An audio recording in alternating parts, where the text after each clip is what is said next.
Hi guys, আসসালামু আলাইকুম। কারোর কাছে কাটতে নিতে আছে, এই বড় শুটকি আছে, বড় মাছের শুটকি দিয়া আলু দিয়া যেভাবে চলে নিতে আছে। এই ফাঁক করবো, পুরো ভিডিও দেখবেন। শুটকির আগে গরম পানি দেওয়া বিজার একটু খান, তারপরে আমি লাভ আছে পেঁয়াজের ভিতরে পেঁয়াজ লাল করে দিয়ে দিচ্ছি। এই যে পেঁয়াজ রসুন বাটা,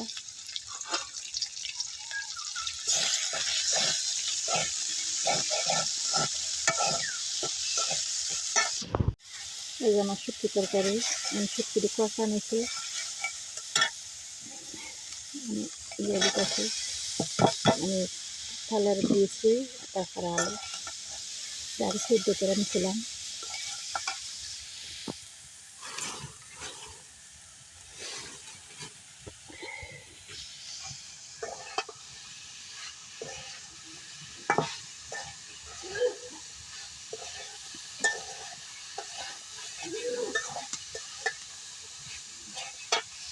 এই যে আমার শুটকি তরকারি হয়ে গেছে, আমি উড়ানোর পালা।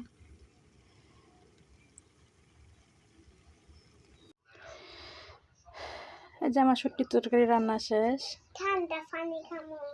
ঠান্ডা পানি খাইবা? আর এই যে মাংস তরকারি আছে, আলু দিয়ে মাংস দিয়ে ভাগ করছিলাম।